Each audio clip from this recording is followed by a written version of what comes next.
ಇದು ಆ್ಯಕ್ಚುಲಿ ಈಗ ಸಹಜವಾಗಿ ಈ ಹಣ ಕೊಡುವಂಥ ಆಶೀರ್ವಾದ ಮಾಡುವಂಥದ್ದು ಈಗ ನೀವು ಬಂದ ನಂತರ ಶುರುವಾಗಿದೆ. ಸ್ವಾಮೀಜಿ ನಿಮ್ಮ ಪೂರ್ವಜ ಹಿಂದಿನ ಮಠದ ಹೆಸರಿದ್ರಿಲ್ಲ ಸ್ವಾಮೀಜಿ, ಮೊದಲಿನ ಸ್ವಾಮೀಜಿಗಳು.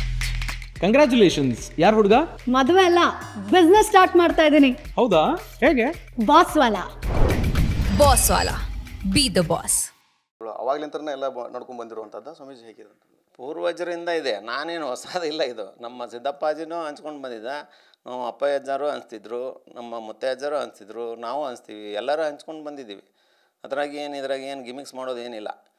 ನಾವು ಮುಂಜಾನೆ ಒಂದು ದಿವಸಕ್ಕೆ ದಾಸೋಹಕ್ಕೆ ಎಷ್ಟು ಬೇಕು ಅಷ್ಟೇ ನಾವು ಇಟ್ಕೊಂಡು ಉಳಿದ ಭಕ್ತರು ನೀಡಿದಂಥ ಹಣವನ್ನು ಭಕ್ತರಿಗೆ ನೀಡಿ ಭಕ್ತರನ್ನು ಬೆಳೆಸ್ಬೇಕಂತೇಳಿ ನಮ್ಮ ಮಠದ ರೂಲ್ಸ್ ಇದೆ. ಆ ರೂಲ್ಸ್ ಪ್ರಕಾರ ಹೊಂಟಿದ್ದೀವಿ. ಜನ ಏನೇನೋ ಮಾತಾಡ್ಕೊಂಡ್ರು ನಮಗೇನು ತೊಂದರೆ ಇಲ್ಲ. ನಮ್ಮದು ಕಾನೂನು ಏನಿದೆ, ನಮ್ಮ ಮಠದ ಪರಂಪರೆ ಏನಿದೆ, ನಾವು ಆ ಪ್ರಕಾರ ಹೋಗೋವ್ರೆ. ಅವ್ರು ಏನು ಬ್ಯಾಡ್ ಕಮೆಂಟ್ ಹಾಕಿದ್ರು ನಾವು ಎಲ್ಲರಿಗೂ ದುಡ್ಡು ಕೊಟ್ಟು ಆಶೀರ್ವಾದ ಮಾಡೋನೆ. ಅಲ್ಲ, ನೀವು ಎಸ್ಪೆಷಲಿ ನಿನ್ನೆ ಇಷ್ಟೆಲ್ಲ ಇದ್ದಾಗೂ ಕೂಡ ನೀವು ಅವರಿಗೆ ಒಂದು ಮಾತನ್ನು ಹೇಳಿದ್ರಿ, ನೀವು ಡ್ರೆಸ್ ಮೇಲೆ ಮಾಡಬಾಡ್ರಪ್ಪ ಅಂತಂದು ನೀವು ಹೇಳಿದ್ರಿ. ಆ್ಯಕ್ಚುಲಿ ನಿಮ್ಮದೊಂದು ಅದು ಅದ್ರ ಬಗ್ಗೆ ನೀವು ತಿಳ್ಕೊಂಡ್ರೆ ಹೇಳಿದ್ರಿ. ಆದರೂ ಕೂಡ ಒಂದು ಕ್ಷಣದಲ್ಲಿ ಅದು ಭಕ್ತಿಯಲ್ಲಿ ಮುಳುಗಿದಂಥ ಕನಸುಗಳು ಈ ಥರ ಮಾಡಿಬಿಟ್ರ, ಅದು ಒಂದಿಷ್ಟು ಇದಕ್ಕೆ ಕಾರಣ ಆಯ್ತಾ ಅಂತ ಅನ್ನಿಸ್ತಾ ಇಲ್ವ? ಇಲ್ಲ, ಅವ್ರು ಮಾಡಿದ್ದಾರೆ, ಇಲ್ಲ ಅನ್ನಲ್ಲ, ಅದು ಭಕ್ತಿ. ಅದು ಕಂಗ್ರ್ಯಾಚುಲೇಷನ್ಸ್. ಯಾರು ಹುಡುಗ? ಮದುವೆ ಅಲ್ಲ, ಬಿಸ್ನೆಸ್ ಸ್ಟಾರ್ಟ್ ಮಾಡ್ತಾ ಇದ್ದೀನಿ. ಹೌದಾ, ಹೇಗೆ? ಬಾಸ್ ವಾಲಾ ಬಿ ದ ಬಾಸ್.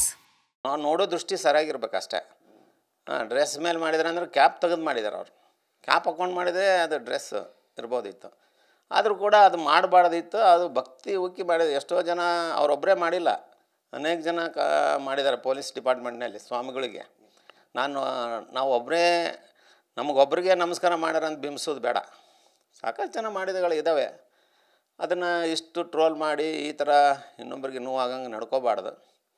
ಆದಷ್ಟು ಅವ್ರು ಯಾರು ಬ್ಯಾಡ್ ಕಮೆಂಟ್ಸ್ ಹಾಕಿದಿರಿ ಅದ್ರ ಮಠದ ಬಗ್ಗೆ ತಿಳ್ಕೊಂಡ್ಮೇಲೂ ಬ್ಯಾಡ್ ಕಮೆಂಟ್ ಹಾಕಿದ್ರೆ ನಾವು ಒಪ್ಕೋತೀವಿ. ಇದು ಆ್ಯಕ್ಚುಲಿ ಈಗ ಸಹಜವಾಗಿ ಈ ಹಣ ಕೊಡುವಂಥ ಆಶೀರ್ವಾದ ಮಾಡುವಂಥದ್ದು ಈಗ ನೀವು ಬಂದ ನಂತರ ಶುರುವಾಗಿದೆ. ಸ್ವಾಮೀಜಿ ನಿಮ್ಮ ಪೂರ್ವಜ ಹಿಂದಿನ ಮಠದ ಹೆಸರಿದ್ರಿಲ್ಲ ಸ್ವಾಮೀಜಿ, ಮೊದಲಿನ ಸ್ವಾಮೀಜಿಗಳು ಅವಾಗ್ಲಿಂತರನೇ ಎಲ್ಲ ನಡ್ಕೊಂಡು ಬಂದಿರುವಂಥದ್ದು ಸ್ವಾಮೀಜಿ, ಹೇಗಿದೆ?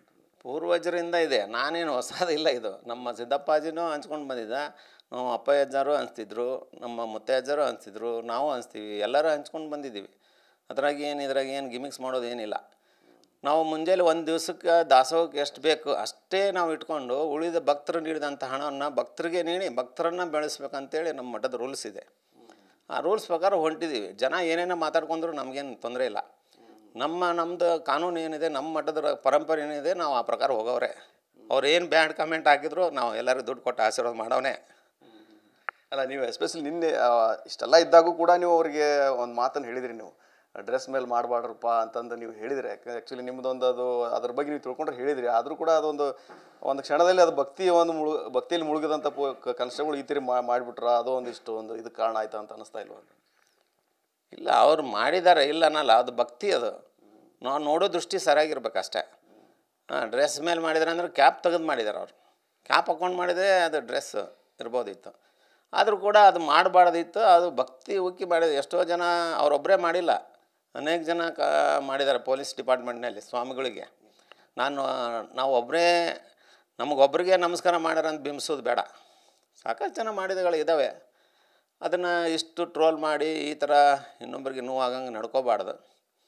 ಆದಷ್ಟು ಅವ್ರು ಯಾರು ಬ್ಯಾಡ್ ಕಮೆಂಟ್ಸ್ ಹಾಕಿದಿರಿ ಅದ್ರ ಮಠದ ಬಗ್ಗೆ ತಿಳ್ಕೊಂಡ್ಮೇಲೂ ಬ್ಯಾಡ್ ಕಮೆಂಟ್ ಹಾಕಿದ್ರೆ ನಾವು ಒಪ್ಕೋತೀವಿ.